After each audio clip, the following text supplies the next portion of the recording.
We are pleased to be joined by our good friend Marjorie Perry, President and CEO of MZM Construction and Management. Also, let me disclose you are a trustee of the Caucus Educational Corporation, our production company. I am, and I just love it. Been there 5 years, 6 years actually. Yes, can I disclose something else? Yes.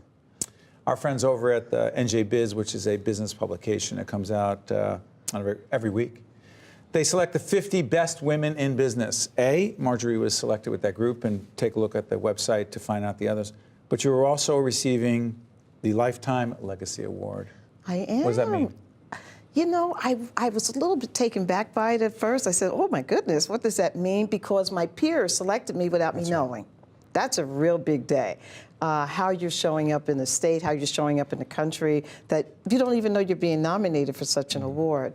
I'm so honored, I don't know what to do. I mean, you know, I'm in the room with the Linda Bowdens or Sally Glicks and all these other powerful, powerful women to receive this award. But Marjorie, you and I, we've been friends for a long time. We've talked about women. By the way, this is also part of our Women in Leadership series.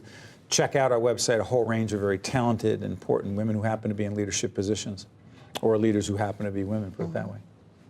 You've been in the construction industry for a couple of years. 27. Biggest lesson you've learned about leadership is? Get out of the way when I don't know what I'm doing. What do you mean?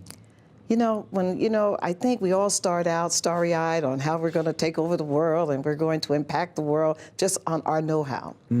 And what my business has taught me over the 27 years, which we've talked about, is that I didn't know how to lead necessarily in a powerful way. Lead, you can start a business, I was managing. It's a big difference between leading and managing. Managing is like get the task done, get the job done. Leading is understanding what's coming, what's not coming, how to anticipate and stay in big picture mode as much as possible. More challenging as a woman, but a woman who also happens to be a minority in business? I'm in construction, so that's a really another attitude where I'm working on multi-superstructures and there's not brown women walking necessarily around the job. They may be on the cleaning crew. Who's looking at me to actually come in and say, hey, listen, I build superstructures as well. So that was a hump I had to learn to embrace versus force my intellect on them. That wasn't acceptable. I had to learn to embrace. That's also a great leadership quality I had to learn as I went along. Business in New Jersey, you've served on several gubernatorial commissions, task force, et cetera, et cetera. The Murphy administration and their policy as it relates to the business community, as you see it, describe it. I don't know. I mean, by the way, we're doing this in spring 2018. We don't know a lot of this yet. We don't know. Let's just say that I think Governor Murphy is out the box on what he hopes to be able to accomplish. I think Governor Murphy understands the need for patient capital, not just a loan from a bank if you want to grow small businesses. Remember, small businesses still provide 66% of the jobs throughout the country. No matter how you look at it, we're the biggest employers on the planet right now. I think that if the Murphy leadership administration can stay on message and build those swells around it, I think small businesses will have a great shot in the state of New Jersey. The Trump tax policy, the changes that were made, the reduction in the corporate tax rate, you say? Come on, that's not an answer. That's just a sound you're making. Well, here's the deal. On one hand, being an S-corp, there's some benefit for it. Absolutely. There's no question. Where's the downside in your mind? The downside to me is I don't own the land.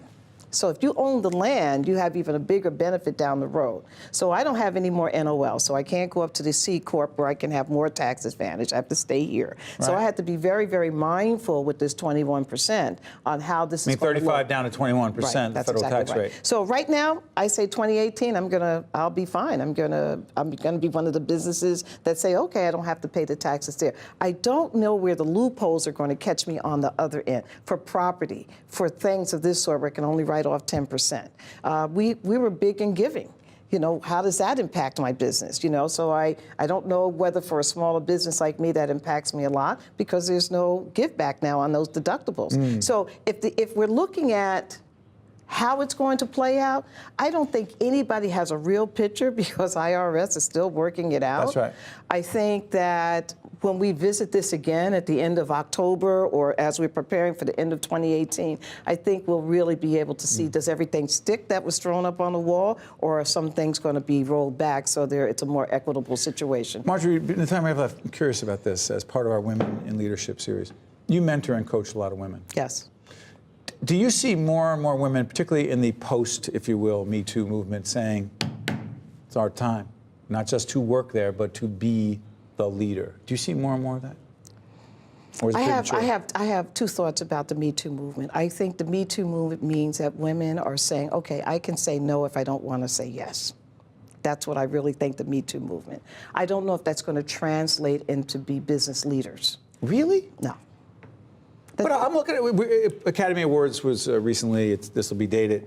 I'm looking at women saying, we're directing, we're producing. That's business. We want to be the leader. We're going to step up and do it. Is that 0.5% of society? But doesn't it translate into other industries? We don't know. We don't know. Because if you notice, let's just say post when we saw the Academy Awards, right, everyone didn't wear black this time. So it wasn't a big conversation as it was for the SAG Awards. Do you think it's potentially not a fad, I shouldn't say that, a trend? I hope not. You want to see it. I really wanted to sustain, have legs under it, because women sometimes not only are marginalized in their mind, they allow others to marginalize them. If women just speak up and have their confidence about who they are, then that's a good day with the Me Too movement. I have to see how that plays out. I've got about 30 seconds left. Where does your confidence come from to deal with all the stuff you deal with? Stuff is a kind PBS word. A lot of failure and comebacks. Really? Yes. Every time I learned from why I fell apart and was able to get back up and could do self-analysis.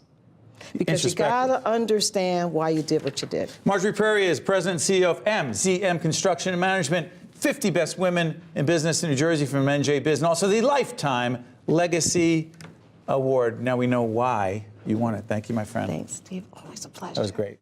State of Affairs with Steve Adubato is a production of the Caucus Educational Corporation, celebrating over 25 years of broadcast excellence. State of Affairs with Steve Adubato is brought to you from the Agnes Veris NJTV studio at 2 Gateway. Funding has been provided by RWJ Barnabas Health, PSE&G, Suez, Guarini Institute for Government and Leadership at St. Peter's University, Horizon Blue Cross Blue Shield of New Jersey, New Jersey Sharing Network, and by Choose New Jersey. Promotional support provided by NJ Advance Media and by the New Jersey Business and Industry Association.